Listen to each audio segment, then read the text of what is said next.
All right, we had the D23 Expo 2022 over the weekend last weekend. That is Disney / Fox / Marvel / Lucasfilm / basically half of all media announcing the big project for the upcoming year. And thought we'd kind of do a quick roundup and let's go over what they talked about. And this is a list coming to us from Deadline. They were good enough to just compile it all together in a list. So I'm just going to go down to the bottom and we'll just kind of go to the top. And I watched it. There wasn't a lot of new information. There wasn't a lot of stuff that we hadn't already heard about or seen.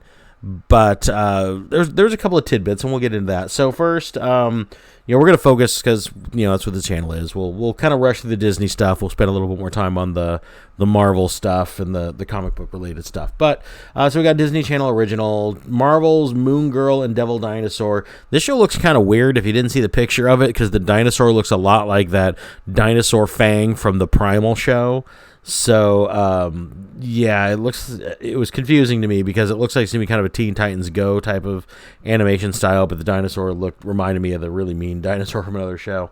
They pretty much just took the same character model and colored it red. It was odd. Under Wraps 2, I don't know what Under Wraps... Oh, Under Wraps was a mummy show. It was something about a mummy. And then you got Star Wars, The Young Jedi Adventures, which is kind of like a younger kid Star Wars show. And then here we have... Disney Plus. So American Born Chinese, that's the name of it. First look at original series from Disney branded television. Okay, yeah. I thought that didn't sound politically correct, but I guess it is. I don't know what any of this stuff is. Just kind of scroll through. Muppet Mayhem. Okay, we know the Muppets. National Treasure, but from what I understand, this National Treasure movie, Nicolas Cage isn't involved, so what's even the point? Proud Family is coming back. The Santa Clauses. I saw this preview. Tim Allen is back doing the Santa Claus thing. It's fun. Win or Lose. Pixar's first ever long-form series. Oh, Pixar. You just keep kind of getting worse. Zootopia. We got some new Zootopia stuff. Yeah, blah, blah, blah. All this stuff is boring. We're going to skip through all this. We got some Lucasfilm television. So this is Star Wars stuff coming from to Disney Plus. Now, that was one of the big deals. Was that there's no Star Wars movies on the horizon. Star Wars seems to just be a TV show now. So congratulations, Disney. You've taken the best IP and film series that you could have had, the most lucrative property out there, and now it's just a TV show that sells no toys. So way to run arts and entertainment's best just straight into the ground. So we got Andor. Andor looks good. It was brought to us by the same people who brought us Rogue One. So I'm excited. I'm hopeful at least. We'll see if they figure out a way to screw it up as it transitions to Disney+. Mandalorian Season 3. They showed a little trailer to this. Just kind of Mando going around doing his usual thing. He's going to Mandalore because he's got to dip his feet in some lake so he can get his status back as a Mandalorian for taking off his helmet in Season 2. Star Wars The Bad Batch. This show kind of grew on me. When it first started, I didn't really get what the show was supposed to be, but by the end of the first season, I really liked it, so looking forward to the new one. It says here it was pushed back. It was supposed to premiere this month, and now it's not going to come out until January. That stinks. Tales of the Jedi. This one actually looked kind of interesting because it's done by the same folks that did the Clone Wars series and the Bad Batch, so it's animated. But each episode's going to focus on a different Jedi and kind of tell a story from their life. So there's they showed an Ahsoka episode, an Anakin, and Mace Windu. So that's going to be cool. And those anthology shows, if one of them stinks, the next episode might be really good. So yeah. Decent stuff, it looks like, from the Star Wars. I don't see anything really terrible or stupid there. Then we get to the Marvel TV shows. Speaking of terrible and stupid, it leads us off with Ironheart, Marvel's newest Mary Sue. So yeah, for those of you who don't know, Ironheart is a character. She is a diverse female character who somebody tells her, if you were so smart, you'd build an Iron Man suit. So she builds an Iron Man suit, and that's basically her superhero origin. Secret Invasion. This trailer looked pretty cool. Nick Fury running around knowing the world's infiltrated by Skrulls and nobody really believes him. Armor Wars. I don't know how they're going to pull this off without Iron Man. I mean, the whole story was, in the comic books, was Tony Stark was obsessively hunting the Earth, trying to get his technology out of the hands of pretty much anybody but himself. Even heroic characters he didn't trust having access to his weaponry. So we're going to have, I guess, War Machine kind of filling in that role, but whatever. Looks cool. I mean, it's got Don Cheadle back as Rhodey, so that'll be fun. What else we got? Loki's getting a second season. They just showed some kind of stills from this, and I don't know, looked more like the first season. So yeah, there you go.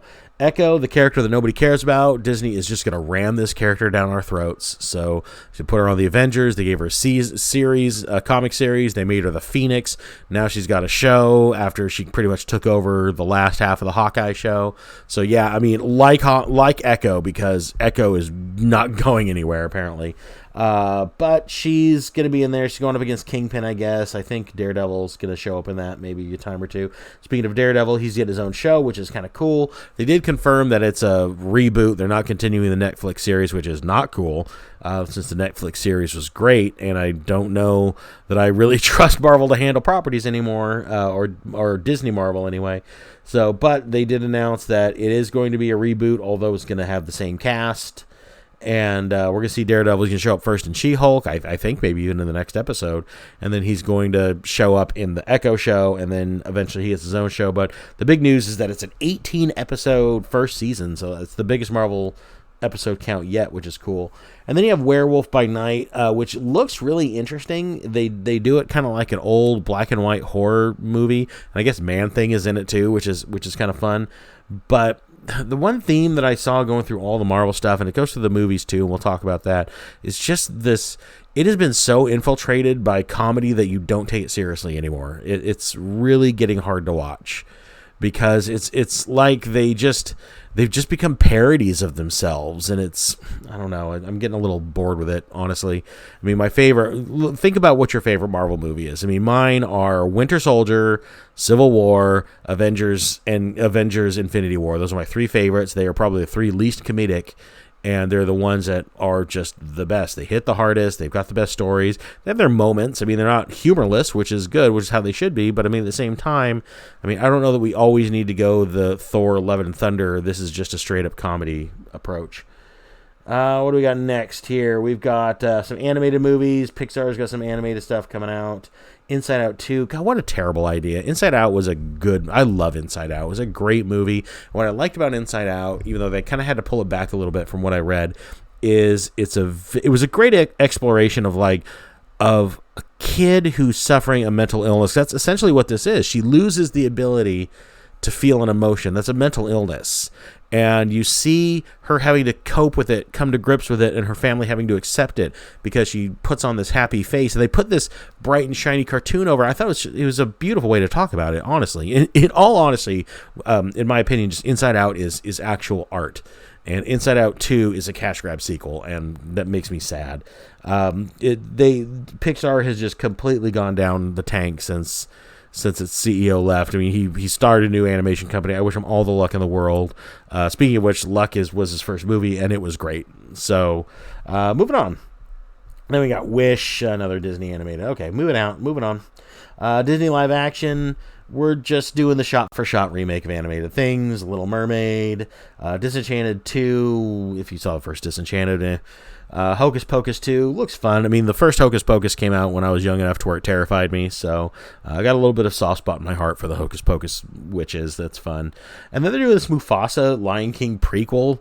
This is a great big why.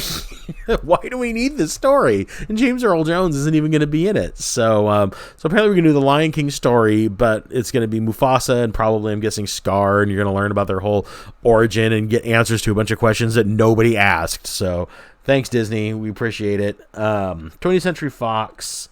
So, let's talk about this, because we've got the first of 9 Avatar sequels headed our way. And James Cameron says he's already filmed the 3rd one and they're working on the 4th one. What is James Cameron doing? I mean, seriously, the first Avatar is silly. Why are we making so many of them? Why are we even making another one, let alone 4? It's terrible. Avatar, The Way of Water. The crowd was treated to a load of footage from The Way of Water. Oh, good. So that's all from 20th Century. Moving on. We got Lucasfilm here. You got Indiana Jones 5. They showed a trailer to Indiana Jones 5. Harrison Ford came out, got a bit choked up talking about it, because I think finally it is definitive. This is his last ride as Indy. I don't want this movie to happen. I really don't.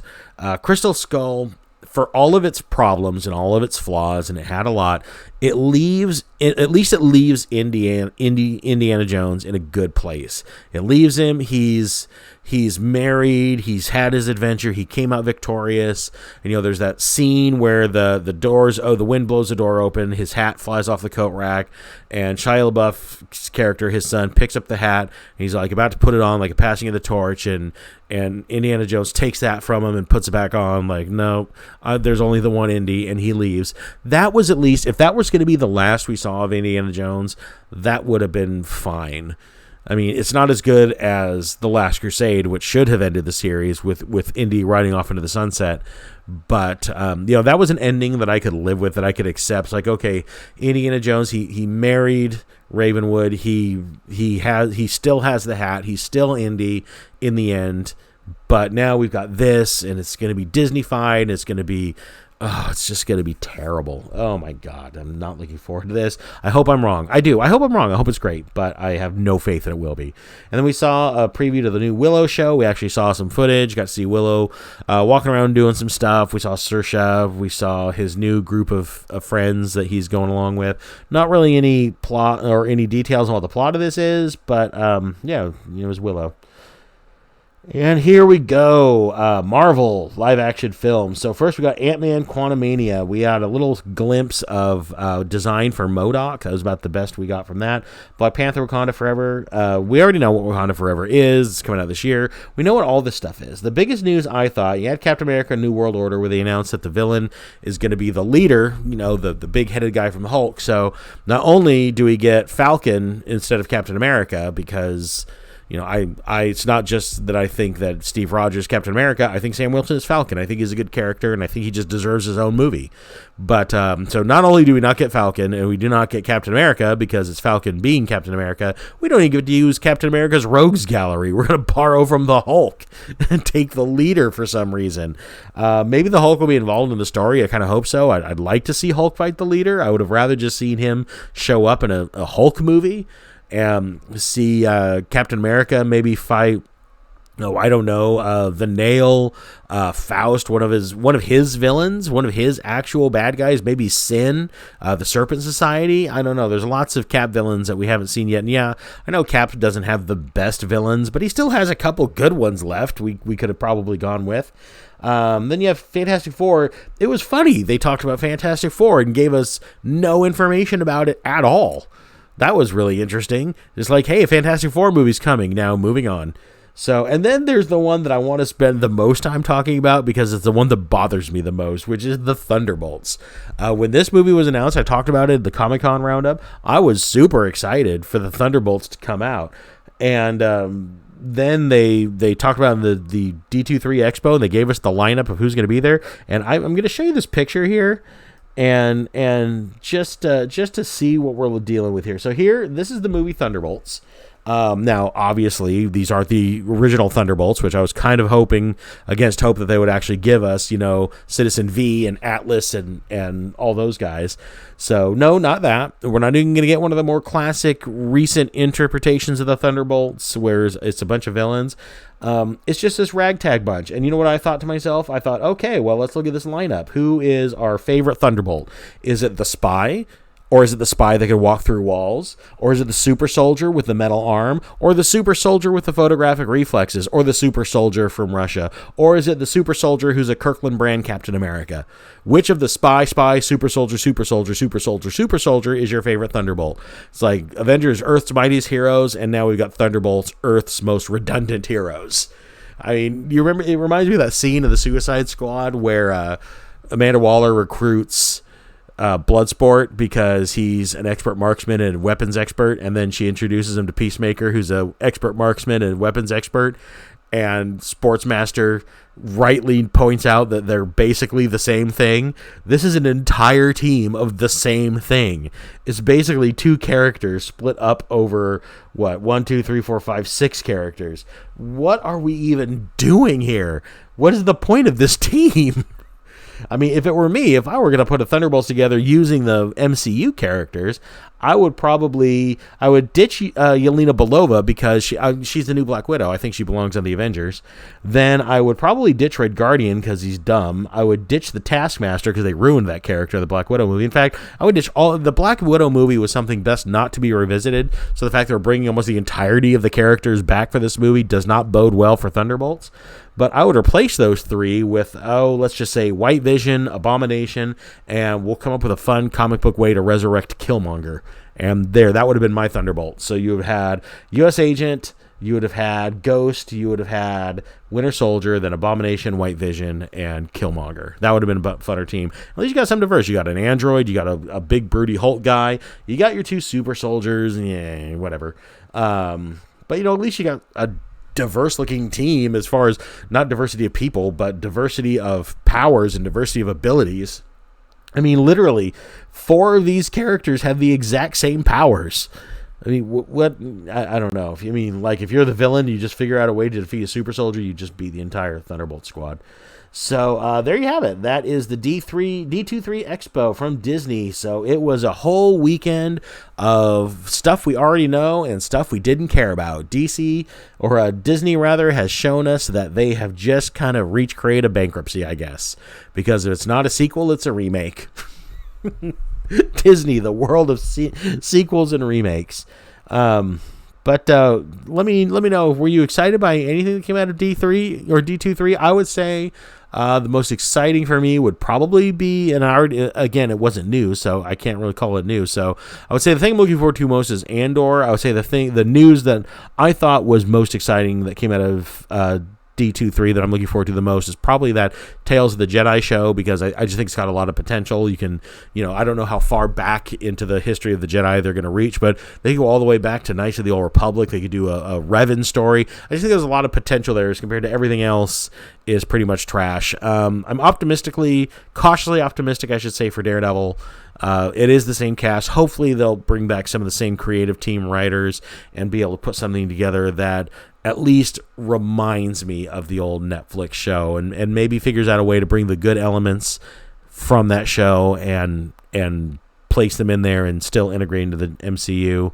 And hopefully a character somber and serious like Daredevil can assuade a little bit with just this overwhelming dependence on humor that the Marvel Cinematic Universe has become so very dependent on, because man, has it grown tiresome.